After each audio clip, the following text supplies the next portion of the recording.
Ես Էդվարդ Բալասանյանն եմ, ներկայացնում եմ Կտորմա Հայաստանի իմ բաժինը։ Ես ծնվել եմ մանկավարժի ընտանիքում։ Տատս հիմնել է Թեհրանի առաջին մանկապարտեզը, մայրս շարունակել է իր աշխատանքը, հայրս Գորիսեցի գաղթած էր Պարսկաստան եւ այդտեղ ամուսնացել է մորս հետ եւ մենք ծնվել ենք։ Մեր ընտանիքում Հայաստանը ճանաչելու կամ չճանաչելու խնդիր չի եղել, որտեղ Հայաստանը բաժին է եղել, մեկ մասն է եղել մեր ընտանեկան կյանքի։ Ամբողջ ժամանակ օրինակի համար հայաստանյան հրատարակություն գրքերը գալիս էին Թեհրան, մի գրախանութ կար միայն, որ դա էր զբաղվում մեծ մասամբ, դրանցով Սակո գրախանութը գնում ենք եւ առնում ենք։ Էլ Հայաստանի սովետական հանրագիտարանից սկսած մինչև Ռաֆի ժողովածուն, Թումանյանի, Չարենց եւ այլ։ Մեկ ձայնասկավառակի կամ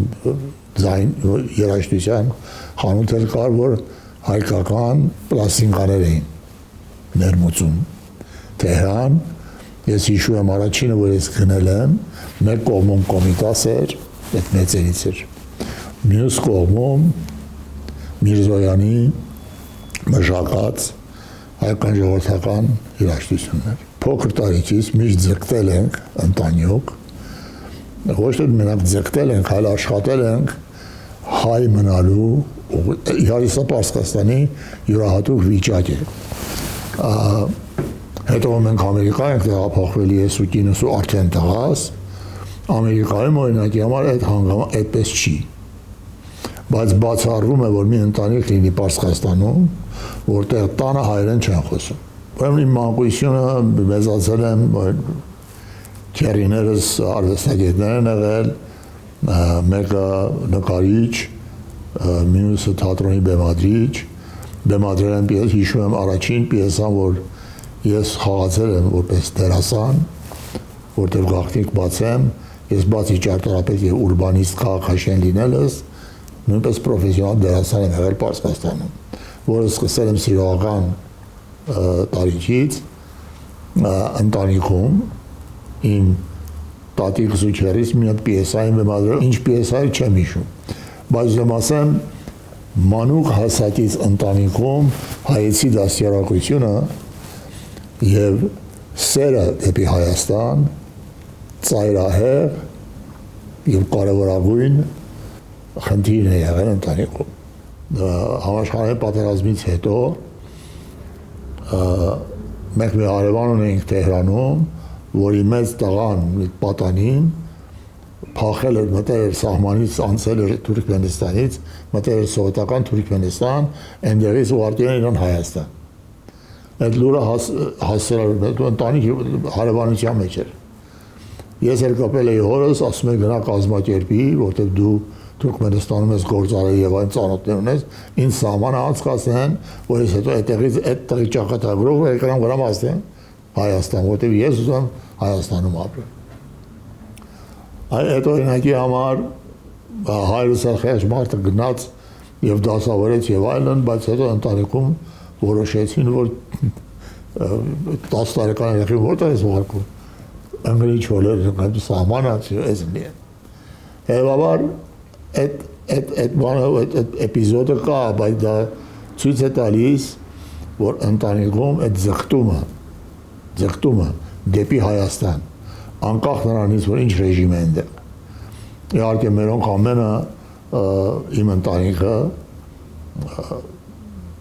տատիկիս կողմից բոլորը պրո-սովետական Հայաստանի։ Մյուս ընտանիքի ուրիշ թև կար, որ դրանք պրո-դաշնակցական էին։ Բայց դրանք միշտ միասին մեկ հայտարարի տակ են եղել։ Հայապահպանում։ 1946 թվին, որ ներգաղթը եղավ, մասսական ներգաղթ էր։ Բոլոր գյուղերից, հայկական գյուղերից ժողովուրդը եկել էին Թեհրան եւ գրանցվում էին։ Մի ուղղակի հեղեղ էր։ Ես հիշում եմ տատիկս, որ մանկավարժուհի էր, գնաց մեր ամբողջ Գերդաստանին, մեծ հայրս էլ կենդանի էր գնաց և գրանցեց, որպեսզի մեր հերթը հասնի, մենք գաղթենք Հայաստան, ընտանյոք։ Բայց հետո ինչ քաղաքական պատճառներով Իրանի կառավարությունը դադարեցրեց և ներգաղթը դադարեց։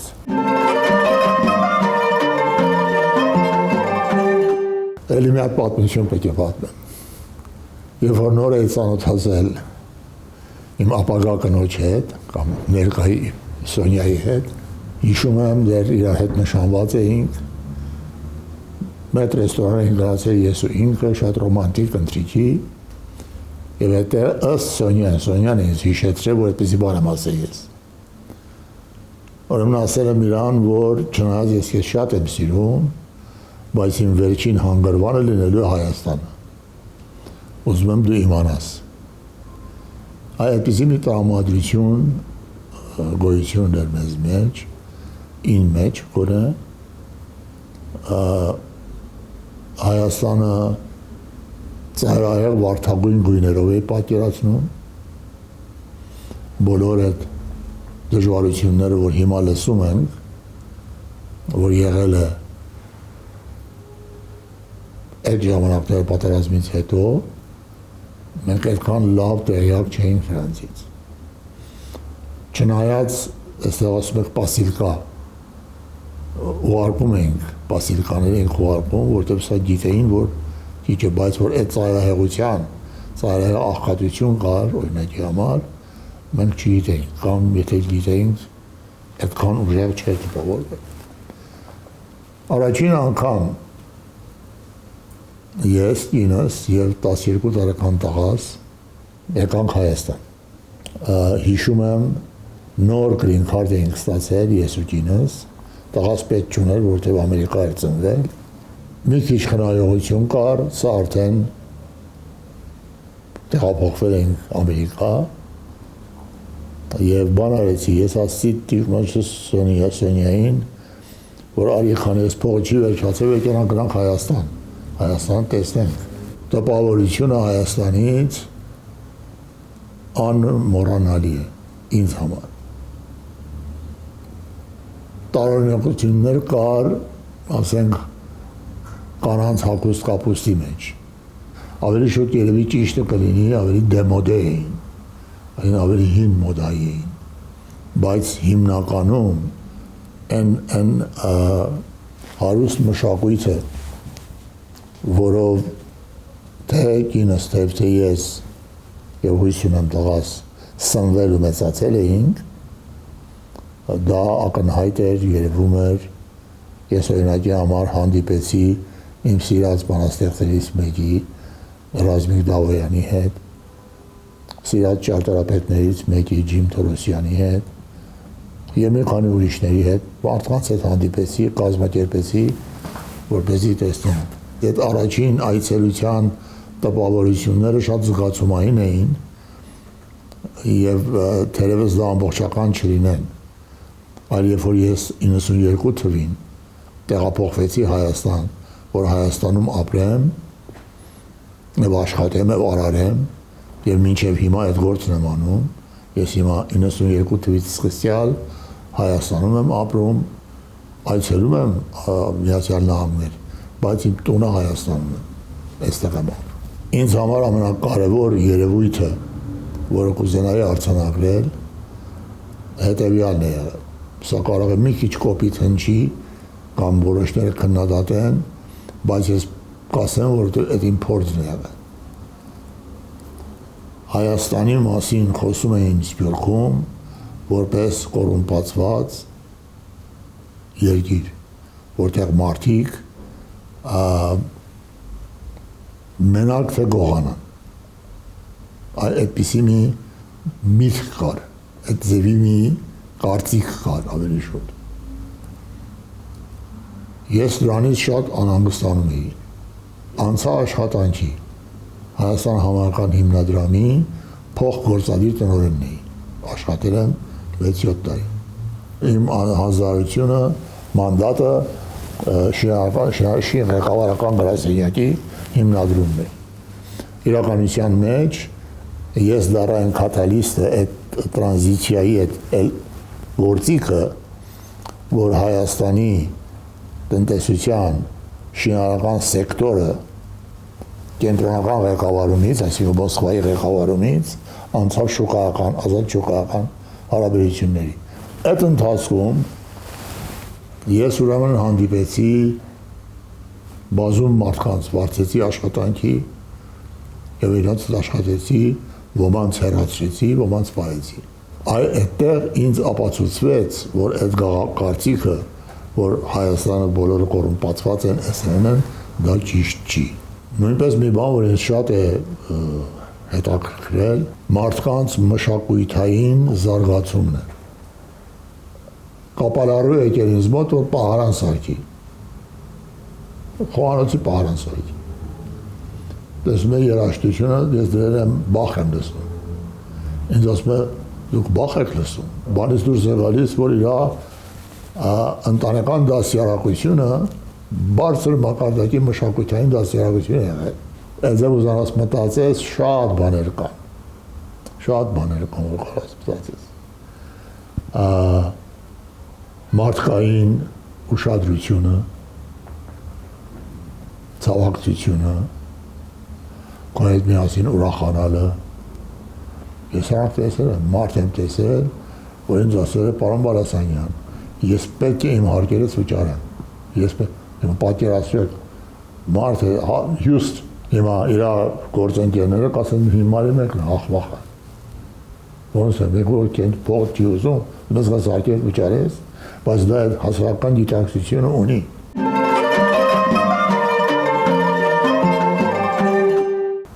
Ուրեմն ես ճարտարապետ եմ,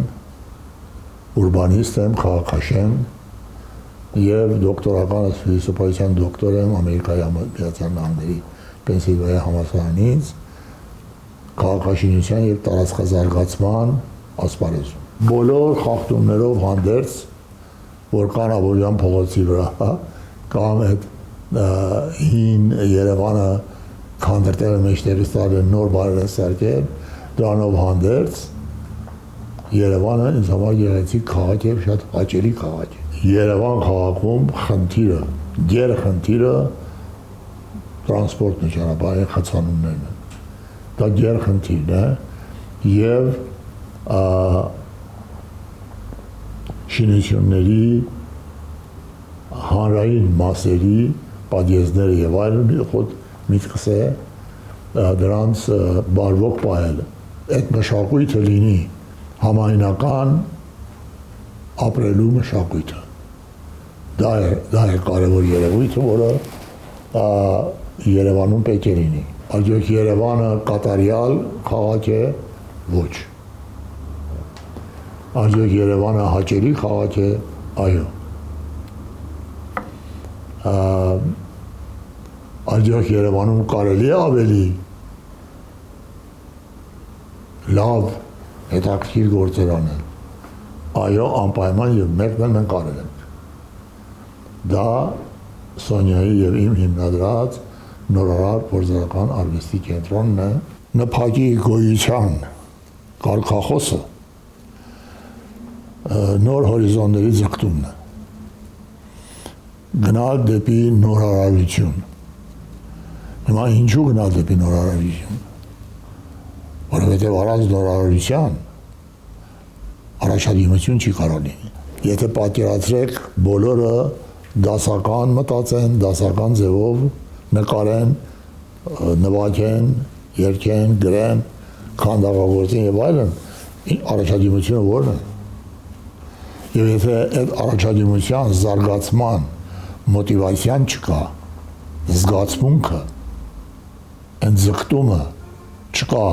նորը ստեղծելու, ուրեմն մենք ճահճացած վիճակում կլինենք։ Արդյունքը ճահճացումն է։ Ես խորհուրդ եմ տալիս նրանք, որոնք հայրենակիցներին, բոլորին ովքեր կան, որոնք ասում են մենք չենք հասկանում այս արվեստը, այս մեզ համար հաճելի չի, այս Պիկասոյի գեղեցկուհի չի, տեղ մի բան է։ Ես խորհուրդ եմ տալիս լինել մի քիչ առածկական, մի քիչ հանդուրժող եւ մտածել, որ կարող է պատահի մի խորհուրդ կա այս գործի մեջ։ Եվ աշխատենք այդ խորհուրդը գտնենք եւ հասկանանք, ընկալենք։ Հասկանանք ինչի է այս մարդը նկարել, բայց շվակ չկա։ Միտեղ կլինի տես բան, մեկ կանի արևի մեջ, բայց շվակ չլինի։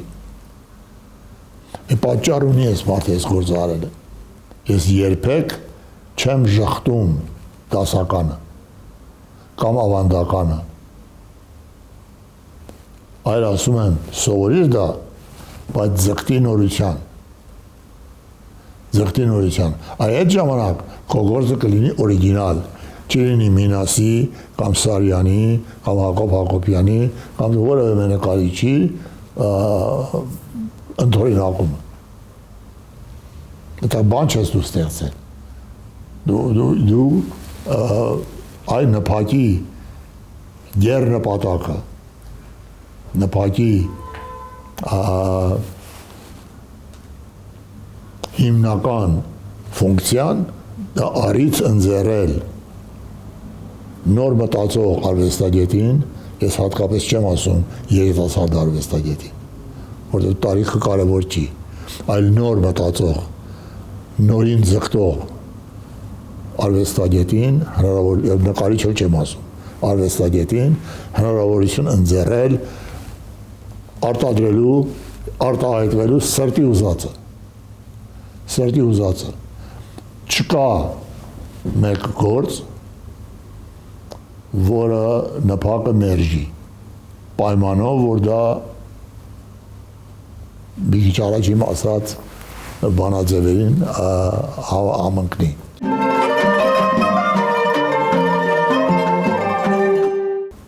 Երբ որ օտարներին ուզում Հայաստան ներկայացնեմ, ես որովհետև նախանձախնդիր եմ արվեստի բնակավարում, ասում եմ գնացեք Փարաջանովի թանգարանը, գնացեք Քոչարի թանգարանը 100%, գնացեք Սարյանի թանգարանը, գնացեք Պատկերասրահի փառքը նայեք, աշխատեք, դժբախտաբար չկա թանգարան, որ չկա Մինասի թանգարան չկա, բայց Մինասը գաղափարներից մեկն էր իմ կարծիքով, ժամանակից կերպ արվեստի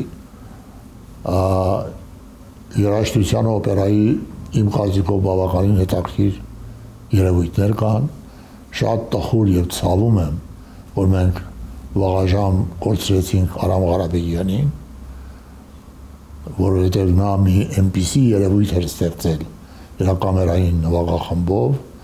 որը դարձել էր իսկապես պարտադիր այցելավայր։ Այ ես ասում եմ գնացեք այդ տեսեք։ Դուք պետք չի այդ օպերա նայելու համար $250 մի հատ տոմսակին փող տաք։ Ստեղ $2.5 է կամ $5 քարե ճակի այդքան է։ Դա իմ գումարային տեսակետից է, բայց ենթադրենք դուք գումարեր ունեք Հայաստանում, եթե գուրմիստ ես, շատ լավ է, շատ հետաքրքիր ռեստորաններ կան,